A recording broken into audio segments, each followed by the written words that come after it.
72 ವರ್ಷಗಳ ದಾಂಪತ್ಯ 7 ದಶಕಗಳ ಆ ಪ್ರೀತಿಯಲ್ಲಿತ್ತು ಚೆನ್ನಮ್ಮನವರ ತ್ಯಾಗ. ದೊಡ್ಡಗೌಡರ ನೆರಳು ಕಣ್ಮರೆ, ಪತ್ನಿಯಾಗಿ ತಾಯಿಯಾಗಿ ಸಾರ್ಥಕ ಬದುಕು. ದೆಹಲಿ ಕೋಟೆಯಲ್ಲೂ ಮುದ್ದೆ ಮುರಿದ ಹಳ್ಳಿ ಮಣ್ಣಿನ ಮಗಳು. ಇಂದು ನೆನಪು ಮಾತ್ರ. ಇದೇ ಹೊತ್ತಿನ ವಿಶೇಷ. ಚೆನ್ನಮ್ಮ ನನ್ನ ಚಿನ್ನಮ್ಮ.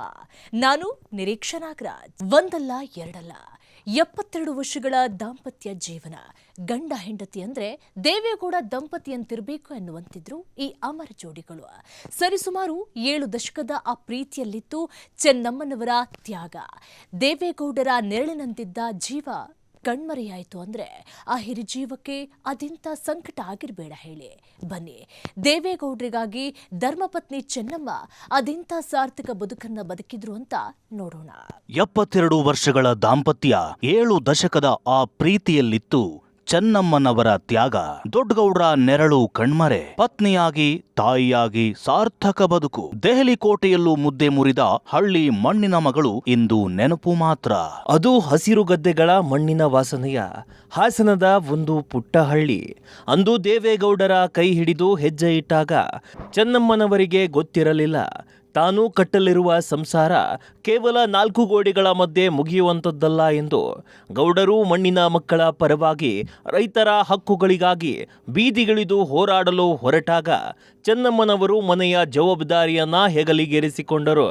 ಪತಿಯ ಸಾರ್ವಜನಿಕ ಜೀವನಕ್ಕೆ ಯಾವುದೇ ಅಡ್ಡಿಯಾಗಬಾರದೆಂದು ತನುಮನ ಮುಡಿಪಾಗಿಟ್ಟು ಸಂಸಾರದ ನೊಗ ಹೊತ್ತವರು ಇದೇ ಚೆನ್ನಮ್ಮ ಅನ್ನೋ ದೇವೇಗೌಡರ ಚಿನ್ನಮ್ಮ.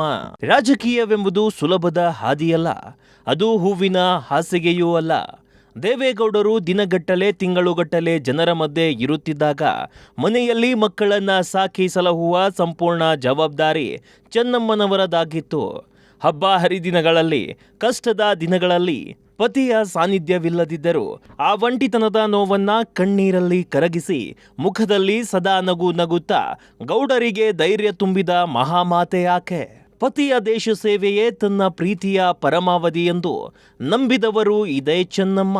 ಗೌಡರ ಕಣ್ಣೆದುರೇ ಕೊನೆ ಉಸಿರೆಳೆದ ಸೌಭಾಗ್ಯವತಿ ಚೆನ್ನಮ್ಮ. ಒಂದು ಕಡೆ ಸುದೀರ್ಘ 72 ವರ್ಷಗಳ ದಾಂಪತ್ಯ ಜೀವನ ಕಳೆದ ಚೆನ್ನಮ್ಮನವರ ಆರೋಗ್ಯ ಕ್ಷೀಣಿಸ್ತಾ ಇತ್ತು. ಡಾಕ್ಟರ್ಗಳು ಸಹ ಚೆನ್ನಮ್ಮನವರ ಆರೋಗ್ಯವನ್ನ ಸುಧಾರಿಸೋದಕ್ಕೆ ಸತತ ಪ್ರಯತ್ನಗಳು ನಡೆಸುತ್ತಲೇ ಇದ್ರು. ಆದರೆ ಈ ಬಾರಿ ಚೆನ್ನಮ್ಮನವರ ಆರೋಗ್ಯ ಸುಧಾರಿಸಲೇ ಇಲ್ಲ. ಆರೋಗ್ಯ ಹದಗೆಟ್ಟ ವಿಚಾರ ತಿಳಿದು ದೇವೇಗೌಡರು ಆಸ್ಪತ್ರೆಗೆ ತೆರಳಿದ್ರು. ವೈದ್ಯರ ಬಳಿ ಪತ್ನಿಯ ಆರೋಗ್ಯದ ಬಗ್ಗೆ ಮಾಹಿತಿ ಪಡೆಯುತ್ತಿರುವಾಗಲೇ ಚೆನ್ನಮ್ಮ ಅವರಿಗೆ ಹೃದಯಾಘಾತವಾಗಿದೆ ಎಂದು ತಿಳಿದು ಬರುತ್ತೆ. ಈ ವೇಳೆ ಚೆನ್ನಮ್ಮ ಪತಿಯನ್ನ ನೋಡುತ್ತಲೇ ಕಣ್ಮುಚ್ಚಿ ಬಿಡ್ತಾರೆ. ಪತ್ನಿಯ ಪಾರ್ಥಿವ ಶರೀರದ ಮುಂದೆ ಬಿಕ್ಕಿ ಬಿಕ್ಕಿ ಅತ್ತ ದೇವೇಗೌಡರು. 7 ದಶಕಗಳ ಕಾಲ ತನ್ನನ್ನ ಕಣ್ಣಲ್ಲಿ ಕಣ್ಣಾಗಿ ನೋಡಿಕೊಂಡ ಜೀವ ತನ್ನ ಕಣ್ಣ ಮುಂದೆಯೇ ಕಣ್ಮುಚ್ಚಿದ್ರೆ ಆ ಹಿರಿಯ ಜೀವದ ಯಾತನೆ ಅದೆಷ್ಟರ ಮಟ್ಟಿಗೆ ಕಾಡುತ್ತೆ ಅನ್ನೋದು ಆ ದೇವರೇ ಬಲ್ಲ. ಹೌದು, ದೇವೇಗೌಡರ ಪ್ರೀತಿಯ ಪತ್ನಿ ಆಸ್ಪತ್ರೆಯಲ್ಲಿ ಕಣ್ಮುಚ್ಚಿದ್ರು. ಅವರ ಪಾರ್ಥಿವ ಶರೀರವನ್ನ ಪದ್ಮನಾಭನಗರದಲ್ಲಿರುವ ತಮ್ಮ ಸ್ವಗೃಹಕ್ಕೆ ತರಲಾಯಿತು. ಹೀಗೆ ತಮ್ಮ ಪತ್ನಿಯ ಪಾರ್ಥಿವ ಶರೀರದ ಮುಂದೆ ನಿಂತ ದೊಡ್ಡಗೌಡರು ಶರೀರಕ್ಕೆ ಕಣ್ಣೊತ್ತಿ, ನನ್ನನ್ನು ಯಾಕೆ ಬಿಟ್ಟು ಹೋದೆ? ನನ್ನನ್ನು ಕೂಡ ಕರೆದುಕೊಂಡು ಹೋಗಬೇಕಿತ್ತಲ್ವಾ? ನಾನು ಬರುತ್ತಿದ್ದೆ ಅಂತ ಬಿಕ್ಕಿ ಬಿಕ್ಕಿ ಅತ್ತಿದ್ದು ಕಲ್ಲು ಹೃದಯವು ಕರಗುವಂತಿತ್ತು. ಪತಿಗಾಗಿ ತನ್ನ ಒಡವೆಗಳನ್ನೆಲ್ಲ ಗಿರಿವಿ ಇಟ್ಟಿದ್ದ ಚೆನ್ನಮ್ಮ ಪತಿಯ ಏಳಿಗೆಗಾಗಿ ಅದೊಂದು ಶಪಥ ಮಾಡಿದ ಮಹಾಮಾತೆ. 1954 ಮೇ 25ರಂದು ಹಿರೇಹಳ್ಳಿಯಲ್ಲಿ ವಿವಾಹವಾದ ಬಳಿಕ ಗೌಡರ ವ್ಯಾಪಾರ ವಹಿವಾಟಿನ ಅಗತ್ಯಗಳಿಗೆ ಚೆನ್ನಮ್ಮ ಒತ್ತಾಸೆಯಾಗಿ ನಿಲ್ಲುವ ಮೂಲಕ ನವದಂಪತಿಗಳು ತಮ್ಮ ವೈವಾಹಿಕ ಜೀವನ ಪ್ರಾರಂಭಿಸಿದ್ರು. ಮದುವೆಯಾಗಿ 1 ವರ್ಷದಲ್ಲಿ ಅವರಿಗೆ ಒಂದು ಆರ್ಥಿಕ ಮುಗ್ಗಟ್ಟು ಎದುರಾಗುತ್ತೆ. ದೇವೇಗೌಡರು ಕೈಗೊಳ್ಳಲು ಇಚ್ಛಿಸಿದ್ದ ಒಂದು ಸಿವಿಲ್ ಕಾಮಗಾರಿ ಕೆಲಸದ ಟೆಂಡರ್ ಪಡೆಯಲು ಅಗತ್ಯವಾದ ಠೇವಣಿ ಇಡಲು ಅವರಿಗೆ 1,000 ರೂಪಾಯಿಗಳ ಕೊರತೆ ಬೀಳುತ್ತದೆ. ಗಡುವು ಹತ್ತಿರವಾಗುತ್ತಿದ್ದರೂ ಹಣ ಹೊಂದಿಸಲು ಗೌಡರಿಗೆ ಸಾಧ್ಯವಾಗಿರಲಿಲ್ಲ. ಆ ಸಂದರ್ಭದಲ್ಲಿ ಚೆನ್ನಮ್ಮ ಮೊಸಳೆ ಹಿರೇಹಳ್ಳಿಯ ತಮ್ಮ ತವರು ಮನೆಯಲ್ಲಿದ್ದರು. ದೇವೇಗೌಡರು ತಮ್ಮ ಹಣಕಾಸಿನ ತುರ್ತಿನ ಬಗ್ಗೆ ಒಂದು ಸಂದೇಶ ಬರೆದು ತಮ್ಮ ನಂಬಿಕಸ್ಥ ಬೆಟ್ಟಯ್ಯನ ಕೈಯಲ್ಲಿ ಕೊಟ್ಟು ಚೆನ್ನಮ್ಮನವರಿಗೆ ಕೊಡಲು ಹೇಳುತ್ತಾರೆ. ಚೆನ್ನಮ್ಮ ಯಾವುದೇ ಹಿಂಜರಿಕೆ ಇಲ್ಲದೆ ತಮ್ಮ ತಂದೆ ತಾಯಿಗೂ ತಿಳಿಸದೆ ತಮ್ಮ ಮದುವೆ ಒಡವೆಯನ್ನ ಬೆಟ್ಟಯ್ಯನ ಕೈಗೆ ಕೊಟ್ಟು ಅದನ್ನ ಅಡ ಇಟ್ಟು ದುಡ್ಡು ಪಡೆಯುವಂತೆ ಹೇಳಿ ಕಳುಹಿಸುತ್ತಾರೆ. ಕೆಲವು ತಿಂಗಳ ನಂತರ ದೇವೇಗೌಡರು ಒಡವೆ ಬಿಡಿಸಿಕೊಂಡು ಚೆನ್ನಮ್ಮನವರಿಗೆ ಕೊಡಲು ಹೋದಾಗ ಅವರು ಹೇಳಿದ ಮಾತಾದ್ರೂ ಏನು ಗೊತ್ತೇನು? ಎಲ್ಲಿ ತನಕ ಮನೆಯವರಿಗೆ ಒಡವೆ ಅಡ ಇಡುವಂತ ಪ್ರಸಂಗ ಬರೋದಿಲ್ವೋ ಅಲ್ಲಿ ತನಕ ನಾನು ಅವುಗಳನ್ನ ಧರಿಸೋದಿಲ್ಲ. ಎಸ್, ಎಲ್ಲಿಯ ತನಕ ದೇವೇಗೌಡರಿಗೆ ಒಡವೆ ಅಡ ಇಡುವ ಪ್ರಸಂಗ ಬರುವುದಿಲ್ಲವೋ ಅಲ್ಲಿಯ ತನಕ ತಾವು ಅವುಗಳನ್ನ ಧರಿಸುವುದಿಲ್ಲ ಮತ್ತು ಅಲ್ಲಿಯ ತನಕ ದೇವೇಗೌಡರು ಅವುಗಳನ್ನ ತಮ್ಮ ಕೆಲಸದ ಅಗತ್ಯಗಳಿಗೆ ಬಳಸಬಹುದು ಎಂದು ಹೇಳುತ್ತಾರೆ. ಆಪತ್ಕಾಲಕ್ಕೆ ತನ್ನ ಹೆಂಡತಿಯ ಒಡವೆ ಗಿರವಿ ಇಡದಿರುವಂತಹ ಸಂದರ್ಭ ಬರದಿರಲು ದೇವೇಗೌಡರಿಗೆ ಹಲವು ವರ್ಷಗಳೇ ಬೇಕಾಗುತ್ತವೆ. ಸ್ನೇಹಿತರೆ, ವರ್ಷಗಳು ಕಳೆದಂತೆ ದಂಪತಿಗಳ ನಡುವಿನ ಈ ತಿಳುವಳಿಕೆ ಮತ್ತು ನಂಬಿಕೆ ಗಾಢವಾಯಿತು. ಗುತ್ತಿಗೆದಾರರಾಗಿ ಮತ್ತು ನಂತರ ರಾಜಕಾರಣಿಯಾಗಿ ಗೌಡರು ಯಾವತ್ತೂ ಹೆಚ್ಚು ಹಣ ಸಂಪಾದನೆ ಮಾಡಿದಂತೆ ಕಾಣುವುದಿಲ್ಲ. ಗಳಿಸಿದ ಹಣವನ್ನ ಒಂದು ಯೋಜನೆಯಿಂದ ಇನ್ನೊಂದಕ್ಕೆ, ಒಂದು ಚುನಾವಣೆಯಿಂದ ಇನ್ನೊಂದಕ್ಕೆ ಬಳಸಿಕೊಂಡರು. ಅವರ ತಲೆ ಮೇಲೆ ಸಾಲ ಇಲ್ಲದ ಕಾಲ ಎಂಬುದು ಯಾವತ್ತೂ ಇದ್ದಿರಲಿಲ್ಲ. ಇಂತಹ ಅನಿಶ್ಚಿತತೆಗಳ ನಡುವೆ ಗಂಡ ಮತ್ತು 6 ಮಕ್ಕಳ ಸಂಸಾರವನ್ನ ಸ್ಥಿರವಾಗಿ ನಿರ್ವಹಿಸಿಕೊಂಡು ಬಂದ ಶ್ರೇಯಸ್ಸು ಚೆನ್ನಮ್ಮನವರಿಗೆ ಸಲ್ಲುತ್ತದೆ. ಗೌಡರ ಮುಖದ ಮೇಲೆ ಯಾವತ್ತೂ ಚಿಂತೆ ಮನೆ ಮಾಡಿಕೊಂಡಂತೆ ಕಾಣುತ್ತಿದ್ದರೆ, ಪೂಜೆ ಪುನಸ್ಕಾರಗಳಲ್ಲಿ ಸದಾ ತೊಡಗಿರುತ್ತಿದ್ದ ಚೆನ್ನಮ್ಮನವರ ಮುಖದ ಮೇಲೆ ಶಾಂತಿ ಮನೆ ಮಾಡಿತ್ತು. ಅತ್ಯಂತ ಧಾರ್ಮಿಕ ಪ್ರವೃತ್ತಿಯ ಚೆನ್ನಮ್ಮನವರು ತಮ್ಮ ಸುತ್ತಲಿನ ಬ್ರಾಹ್ಮಣ ಮಹಿಳೆಯರಂತೆ ದೀರ್ಘ ಪೂಜಾ ವಿಧಿಗಳು, ಉಪವಾಸ ವ್ರತಗಳನ್ನ ಪಾಲಿಸಿಕೊಂಡು ಬಂದವರು ಇಂದು ಇಹಲೋಕ ತ್ಯಜಿಸಿ ಚಿರನಿದ್ರೆಗೆ ಜಾರಿದ್ದಾರೆ. ದೇವೇಗೌಡರ ತಾಯಿ ಲಕ್ಷ್ಮೀ ದೇವಮ್ಮನವರ ಮುದ್ದಿನ ಸೊಸೆ ಚೆನ್ನಮ್ಮ, ಹಾಸನ ತಾಲೂಕಿನ ಮುತ್ತಿಗೆ ಹಿರೇಹಳ್ಳಿಯ ಚೆನ್ನಮ್ಮ ಅವರು 1954 ಮೇ 25ರಂದು ಎಚ್ ಡಿ ದೇವೇಗೌಡರ ಜೊತೆ ದಾಂಪತ್ಯ ಜೀವನಕ್ಕೆ ಕಾಲಿಟ್ಟಿದ್ದರು. 1954ರಲ್ಲಿ ಗೌಡರಿಗೆ 21 ವರ್ಷ ತುಂಬಿತು.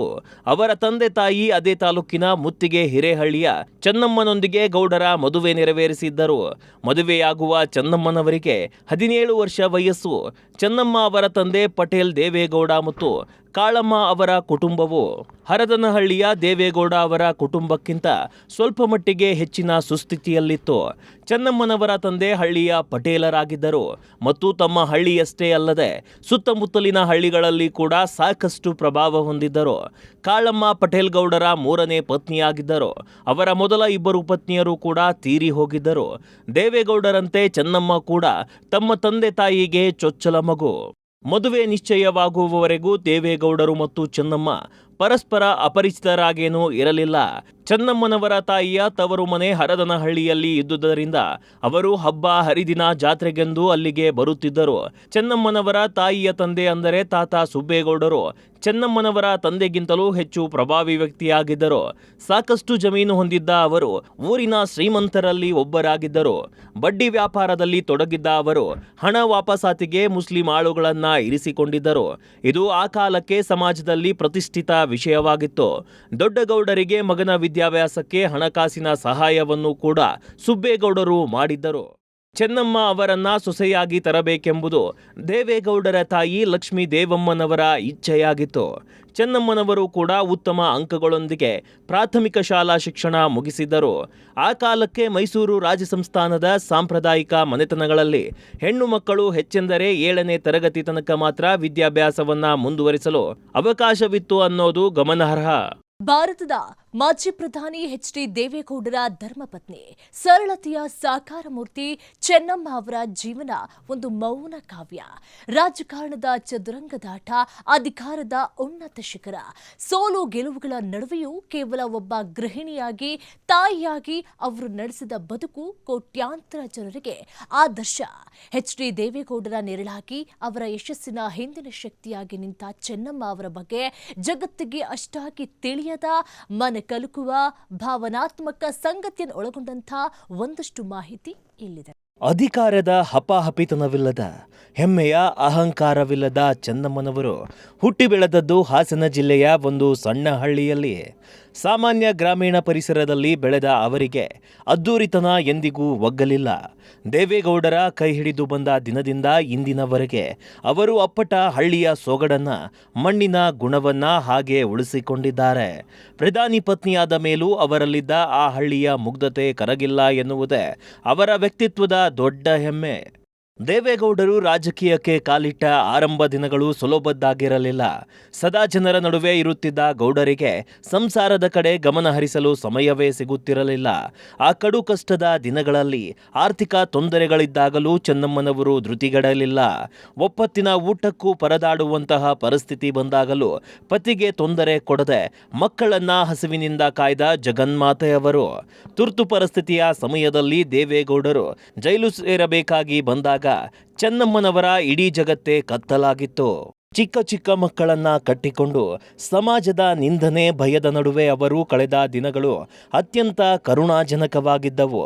ಗಂಡ ಜೈಲಿನಲ್ಲಿದ್ದಾರೆ ಎಂಬ ನೋವಿನ ನಡುವೆಯೂ ಮಕ್ಕಳಿಗೆ ಧೈರ್ಯ ತುಂಬುತ್ತಾ ಒಂಟಿಯಾಗಿ ಇಡೀ ಕುಟುಂಬವನ್ನ ಮುನ್ನಡೆಸಿದ ಆಕೆಯ ತಾಳ್ಮೆ ಹಿಮಾಲಯಕ್ಕಿಂತ ದೊಡ್ಡದು.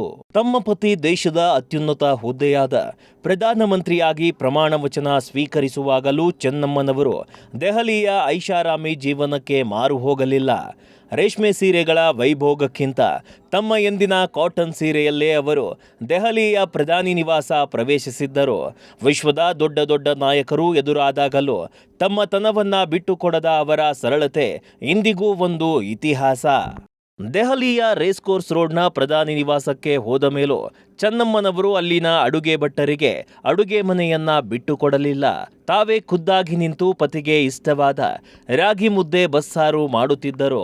ದೇಶದ ಪ್ರಧಾನಿಗೆ ಒಬ್ಬ ಪತ್ನಿಯಾಗಿ ಅಪ್ಪಟ ಕನ್ನಡದ ಅಡುಗೆಯನ್ನ ಬಡಿಸುವಾಗ ಅವರ ಕಣ್ಣಲ್ಲಿರುತ್ತಿದ್ದ ತೃಪ್ತಿ ಅಧಿಕಾರದ ಸೊಕ್ಕನ್ನ ಮೆಟ್ಟಿ ನಿಂತ ಪ್ರೀತಿಗೆ ಸಾಕ್ಷಿಯಾಗಿತ್ತು. ಇನ್ನು ಎಚ್.ಡಿ. ಕುಮಾರಸ್ವಾಮಿ, ಎಚ್.ಡಿ. ರೇವಣ್ಣ ಸೇರಿದಂತೆ ತಮ್ಮ 6 ಜನ ಮಕ್ಕಳನ್ನ ಶಿಸ್ತು ಮತ್ತು ಸಂಸ್ಕಾರದಿಂದ ಬೆಳೆಸಿದ ಕೀರ್ತಿ ಚೆನ್ನಮ್ಮನವರಿಗೆ ಸಲ್ಲಬೇಕು. ತಂದೆ ರಾಜಕೀಯದಲ್ಲಿ ಬ್ಯುಸಿ ಇದ್ದಾಗ ಮಕ್ಕಳಿಗೆ ಯಾವುದೇ ಕೆಟ್ಟ ಹವ್ಯಾಸಗಳು ಅಂಟದಂತೆ ವಿದ್ಯಾವಂತರನ್ನಾಗಿ ಮಾಡಲು ಅವರು ಪಟ್ಟ ಶ್ರಮ ಸಾಮಾನ್ಯದ್ದಲ್ಲ. ಇಂದು ಮಕ್ಕಳು ಮೊಮ್ಮಕ್ಕಳು ರಾಜಕೀಯದಲ್ಲಿ ಎಷ್ಟೇ ಎತ್ತರಕ್ಕೆ ಬೆಳೆದಿದ್ದರೂ ಅದಕ್ಕೆ ಚೆನ್ನಮ್ಮನವರು ಹಾಕಿಕೊಟ್ಟ ಸಂಸ್ಕಾರದ ಬುನಾದಿಯೇ ಕಾರಣ. ನೋವುಗಳನ್ನ ನುಂಗಿದ ಮೌನ ಗರ್ಭ ಚೆನ್ನಮ್ಮ. ಮನೆಯ ದೊಡ್ಡ ಮಗಳ ಸಾವು ಅವರನ್ನ ತೀವ್ರವಾಗಿ ನೋಯಿಸಿವೆ. ಪ್ರತಿಯೊಂದು ನೋವನ್ನು ಮನಸ್ಸಿನಲ್ಲೇ ಹೂತುಕೊಂಡು ಹೊರಗಡೆ ಬರುವಾಗ ಮುಖದಲ್ಲಿ ಸದಾ ಮಂದಹಾಸ ಮೂಡಿಸುವ ಅವರ ಜಾಯಮಾನ ಅಪ್ರತಿಮವಾದದ್ದು. ಕುಟುಂಬ ಒಡೆಯಬಾರದು, ಎಲ್ಲರೂ ಒಂದಾಗಿರಬೇಕು ಎನ್ನುವುದೊಂದೇ ಅವರ ಜೀವದ ಹಂಬಲ. ಇಂದು ದೇವೇಗೌಡರಿಗೆ 90 ವರ್ಷ ದಾಟಿದೆ. ಈ ಇಳಿ ವಯಸ್ಸಿನಲ್ಲೂ ಗೌಡರ ನೆರಳಾಗಿ ಅವರ ಪ್ರತಿ ಹೆಜ್ಜೆಯಲ್ಲೂ ಕೈ ಹಿಡಿದು ನಡೆಸುವವರು ಇದೇ ಚೆನ್ನಮ್ಮ. ಅಧಿಕಾರ ಮುಗಿಯಬಹುದು, ಜನ ಮರೆಯಬಹುದು, ಆದರೆ ಈ ಜನ್ಮದ ಬಂಧ ಕೊನೆಯವರೆಗೂ ಜೊತೆ ಇರುತ್ತದೆ ಎಂಬುದಕ್ಕೆ ಈ ದಂಪತಿಗಳೇ ಸಾಕ್ಷಿ.